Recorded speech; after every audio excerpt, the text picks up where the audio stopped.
Оқырман хаты. Адам болған соң әркімнің мінезі әртүрлі болып жатады ғой. Біздің үймен көрші тұратын Қалдықыз апаның бітім болмысы мен мінезі елден ерек өзгеше. Ол кісімен өзге көршілеріміздің өзі сөз таластырып бетіне тіке келе алмайды. Бұзықтықпен аты шыққан апамыз өзінің қосақ жары Тоқтар атаны ашса алақанында жұмса жұдырығында ұстайтын. Мінезі салмақты, көп сөйлемейтін шалы кемпірінің шайпау мінезіне төзе-төзе төсек тартып ауырып жатпай-ақ дүниеден ерте озды. Шалы барда малға қарап су тасымаған апамыз үйдің бар тіршілігі өз басына түскеннен кейін бұрынғыдан да ашуланшақ болып кеткен болатын. Басынан құс ұшырмай бетін қақпай өсірген жалғыз ұлы жалғасты адам тұрмақ ұшқан құстан қызғанушы еді. Қиыншылықтардан шығар жолы осы деді ма, амалсыздан жалғасты үйлендірді. 18 енді толған айды жылап сықтағанына қарамай алып қашып әкеліп орамал салды. Апамыздың пейіліне қарай жетім өскен толғанай бұл отбасыға дөп келгендей болды. Беташар өткен күннің ертеңіне апамыз келінін таңғы 5-тен тұрғызып алып, биесі мен сиырын сауғызып қора тазалатты. Малы өріске шыққаннан кейін аула сыпыртып, одан бірінің артынан бірі тірлік тауып тыным таптырмады. Түскі шайға әрең жеткен жас келін зорға құлады. Бұл ештеңе емес екен, жұмыстың көкесі түстен кейін басталды.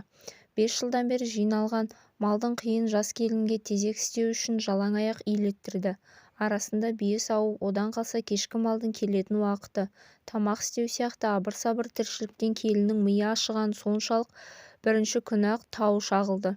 Бұл кезде күйеуі көлеңкеде құс жастықты құшақтап, анасының қасында шай ішіп демалып рахат күй кешіп жатқан еді. Бір күнінен бір күні қиыншылықпен өтіп жатқан келінге өзінен баласын қызғанған ененің ащы тілі мен кекесінді сөзі, мысқылдай қараған көзқарасы бәрі түрпідей тиетін еді.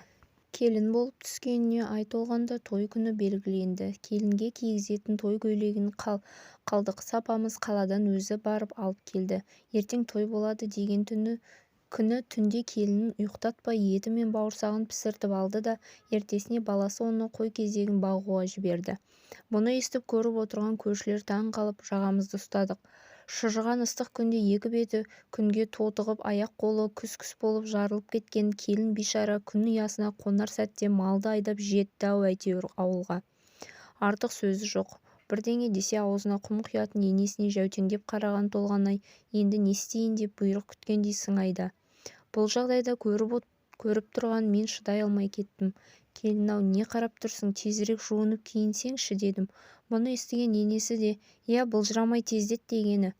Сол күні төрде отырған екі жас бірін-бірі сүйіп қосылған бақытты жандарға мүлдем ұқсамайды. Тойдың аяғы бітер-бітпес арақты тоя ішкен жалғыз келіншегі толғанайды жазықсыздан жазықсыз тепкінің астына алды.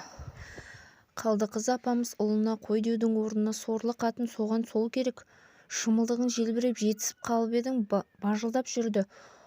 Ұлы мен келіннің өмірінде бір-ақ рет болатын бір сәттік қызығын да көп көрген апамыз келген қонақтарды да той бітпей тарқатып жіберді. Содан бері 5 жыл өтіпті. Толғанай келін 2 баланы дүниеге әкелді. Енеден көрген қорлығы аздай жатып шер кержалқау күйеуінен де көресіні көріп келеді. Кисе кигенге, ішсе ішкенге жарымаған толғанайды 23 жастағы жас келіншекке ұқсата алмайсың. Ол 30-дан асқан жандай өзімен өзі сөйлеп жүретін күйгілік жанға айналған.